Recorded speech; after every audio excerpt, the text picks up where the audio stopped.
সকাল, সকাল আমরা বেরিয়ে পড়েছি বেড়াতে যাওয়ার জন্য। আর আমরা যাবো ১ম এ হচ্ছে ব্যাঙ্গালোর এসএমবিটি স্টেশন।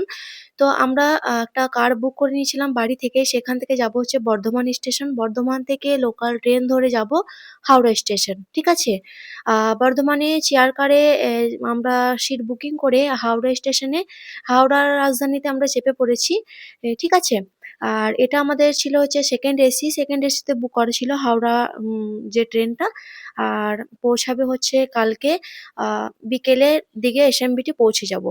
তারপর আবার এসএমবিটি থেকে ট্রেন আছে, ওখান থেকে যাবো আমরা উডিপি। ওকে? উডিপি যাবো। উডিপিতে একটা বিচ আছে, সেই বিচটা দারুণ সুন্দর। গোয়া গিয়েছিলাম। আ ৩-৪ বছর আগে আমরা গোয়া গিয়েছিলাম। সেজন্য আর গোয়াটা যাচ্ছি না। এবারে উডিপিটাই যাচ্ছি। ঠিক আছে? আর সবাই মিলে যাওয়াটাই কিন্তু অনেক মজার। এদিকে আমার দিদি ছেলেরা ছিল। ওইজন্য বেশি মজা হয়েছে। আমরা কোথাও গেলে একা যাই না। কাউকে না কাউকে প্রত্যেকবারে সঙ্গে নিয়ে যাই। এবারে আমার দিদিদেরকে নিয়েছিলাম। ১ম বার আমাদের সঙ্গে বেড়াচ্ছে। তার আগেও একবার পাঞ্জাবে গিয়েছিল ওরা। পাঞ্জাবে যখন আমরা ছিলাম তখন পাঞ্জাবটাও ওদের ঘোরা হয়ে গেছে আর আমাদেরও হয়েছে। আর এদিকে আমার সেজা মানে যখন ওর ২ মাস বয়স তখন থেকে তো ট্রেনে চাপার অভ্যাস আছে। ওর কোনো ভয় নেই। আর ও আবার আমার দিদির ছোট ছেলেটাকে শিখাচ্ছে যে এভাবে ধরো, এইভাবে ধরো। বেশ ওরা আমরা আনন্দ করছে ওদের মতো। ওকে।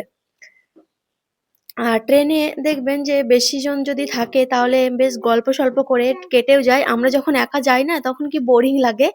আর সেজা তো খুঁজে বেড়ায় যে কোন কামরায় বাচ্চা আছে সেই বাচ্চাদের সঙ্গে খেলবো। আর এইবারটা তো ওকে এরকম করতেও হয়নি যেহেতু আমার দিদির ছেলেরা ছিল আর ওদেরকেও খুব ভালোবাসে দুজন মানে ওরাও একে ভালোবাসে আর সেজাও ওদেরকে খুবই ভালোবাসে। সেজন্যে ওদের বেশ টাইম পেরিয়েও যাচ্ছিল আর আমাদেরও গল্প করে টাইম পেরিয়ে যাচ্ছিল। দিদির সঙ্গে, দোলাভাইয়ের সঙ্গে সব আড্ডা গল্প করতে, করতে আমাদের টাইম চলে গেছিল। আমাদের টোটাল ট্যুর ছিল ৭ দিন। ৮ দিনে আমরা বাড়ি পৌঁছেছিলাম। ওকে, আমরা ৩ টে জায়গায় ঘুরেছিলাম। আর সেই সমস্ত ব্লগগুলো আমি আস্তে, আস্তে আপনাদের সঙ্গে শেয়ার করব। আজকে শুধু আমি ট্রেন জার্নিটাই আপনাদেরকে দেখাচ্ছি আর আমাদের এনজয়ের মুহূর্তগুলো। অনেক চেঁচামেচি হচ্ছিল, ভুলভাল উল্টোপাল্টা কথা হচ্ছিল সেজন্যে আমি আর ভিডিওটা দিতে পারলাম না। আজকে আমরা আ চেপেছিলাম হচ্ছে এটা হচ্ছে তার পরের দিনের ভিডিও। এরপরে আমরা উডুপি নেমে যাবো। আর দেখছি যে এরপরে মানে পৌঁছেই গেছি ব্যাঙ্গালোর সাইডে এসএমবিটি। সরি উডুপি নয় এসএমবিটি নামবো। কি উল্টোপাল্টা বলছি আমি। আবার তো আমাদের এই এসএমবিটি থেকে তার পরের দিনে আবার রাত্রে ট্রেন ছিল সেখান থেকে ৩য় দিনে আমরা উডুপি পৌঁছেছিলাম। ওকে। আর হাওড়ার রাজধানীতে চাপার পরই আমাদের আ আ কালকে মা ভাত দিয়েছিল, রাতেও খাবার দিয়েছিল। এখন সকালে ব্রেকফাস্ট করে নিয়েছিলাম। সেই সমস্ত ভিডিওগুলো আমার আর নেওয়া হয়নি। যেহেতু মানে গল্প করতে, করতে ভুলে যাচ্ছিলাম ভিডিও ক্লিপগুলো নিতে। ওকে। আর এদিকে সকালে নাস্তা খাওয়ার পর আমরা একটু দেখছিলাম বাইরের সিনারিটা। আর আমার সেজা যখন ট্রেনে চাপে ওর সমস্ত খেলনা, বই, খাতা, লেড, পেন্সিল সব নিতে হয়। অন্য একজন ছিল ওই কাকিমার মতো আর সেজা ওকে দাদি, দাদি করছে। তো ওনার সঙ্গে ও বেশ খেলা করছিল, ওকে পড়াচ্ছিল। এই তো আমরা এখন এসএমবিটি স্টেশন নেমেও গেছি। আর এসএমবিটি স্টেশনটা খুবই সুন্দর আর খুবই নিট অ্যান্ড ক্লিন। ব্যাঙ্গালোর সাইডটাই নিট অ্যান্ড ক্লিন আর ওয়েদার তো খুবই ভালো। আমাদের যাওয়ার প্ল্যান ছিল হচ্ছে কাশ্মীর বাট সেজা অনেক ছোট সেজন্যে পরের বছর ট্যুরটা করব কাশ্মীরের। এইবারে মানে আবহাওয়া যেখানে সুন্দর সেখানেই আমরা বেড়াতে এলাম। বাট আ কোনো কিছু হয়ওনি বাচ্চাদের যখন আমরা ঘুরছিলাম। এই ভিডিওগুলো তো অনেক আগেকার। আমি এখন রেকর্ড করে আপনাদের সঙ্গে শেয়ার করছি। আর এসএমবিটি স্টেশনটা দেখতেই পেলেন কতটা বড়। পরের দিনে তো আমরা নেমে গেছি। ওই বিকেল ৪টা-৫ টার মতো। তারপরে আমরা বাইরেটা একটু ডাবের পানি খাওয়ার জন্য গিয়েছিলাম। যেহেতু আমাদের ট্রেন ছিল 8:30-9 টার দিকে সেজন্যে এখানে মানে এসএমবিটির স্টেশনের বাইরে যেই বাজারটা আছে সেই বাজারের মধ্যে একটু ঘুরছিলাম। খাওয়া-দাওয়া করে একবারই ট্রেনের মধ্যে আমরা চেপে গেছিলাম। আ ডাবের পানিটা খাওয়া হয়ে গেছে সেই ভিডিও আর নেওয়া হয়নি। আবার নিলে আপনাদের সঙ্গে শেয়ার করা হতো। ওকে। এই তো দেখতেই পাচ্ছেন লেখা আছে এখানে স্টেশনের নামটা বেঙ্গালুরু এসএমবিটি রেল স্টেশন। তারপরে ওখানেই একটা আ মুসলিম দোকান ছিল সেখানে চলে এসেছিলাম খাবার খেতে। নিয়েছিলাম ফ্রাইড রাইস, পরাঠা, সবজি হালকা পাতলা ভাবে এখানে খেলাম। আবার ট্রেন জার্নি করব সেজন্যে।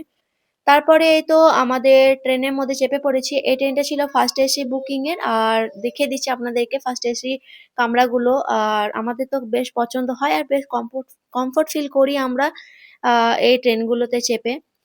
তারপরে দিদিদের কামরাতে ঢুকে গেছে। আমরা আমাদের কামরাটায় এসে আপনাদেরকে একটু শেয়ার করছি। ২ টো ফ্যামিলি থাকতে পারবেন। এদিকে একটা, এদিকে একটা। আর ঠিক আছে?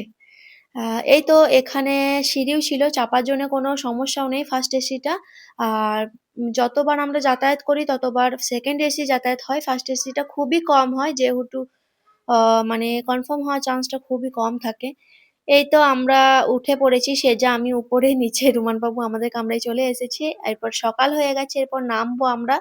পরের দিন ৩য় দিনের সকালে আমরা নামবো। আর সেটার একটু মানে দেখুন এখানে কত গাছপালা। এখানের আবহাওয়ার মেইন কারণ হচ্ছে এত সুন্দর গাছপালা। আর মানে গাছপালা যত থাকবে পরিবেশ তো ততই ভালো হবে, তাই না? আর এখানে অলিতে গলিতে দোকানের সামনে এখানে খুবই গাছপালা সেজন্যই মনে হয় এত সুন্দর আবহাওয়া। না ঠান্ডা না গরম, খুবই সুন্দর আবহাওয়া, খুবই কমফোর্ট ফিল হয় এখানে। তারপরে এই তো উডুপি স্টেশন নেমে পড়েছি। আর এখানে ছিল I love উডুপি। ওখানে সবাই চলে যাচ্ছে ফটো তোলার জন্য। আমরাও একটু ওখানে সেলফি তুলে নিলাম। সবাই সবার মতো একটু ফটো তুলে নিল। আর আমাদের স্টেশন থেকে বেরিয়ে একটা গাড়ি বুক করে নেওয়া হয়েছিল। সেই গাড়ি থেকে আমরা এই হোটেলে চলে এসেছি। আর এই হোটেলের পর থেকে পুরো ভিডিওগুলো অন্য ব্লগে দেখাবো। আজকের মতো এই পর্যন্ত যেহেতু অনেকটা বড় হয়ে যাচ্ছে এই ভিডিওটা। ওকে। আর এই হোটেলটা খুবই সুন্দর ছিল। পরের ভিডিওতে দেখাচ্ছি আপনাদেরকে কি, কি হয় না হয়। ওকে, বাই, টেক কেয়ার, আল্লাহ হাফিজ। দেখা হচ্ছে পরের ভিডিওতে।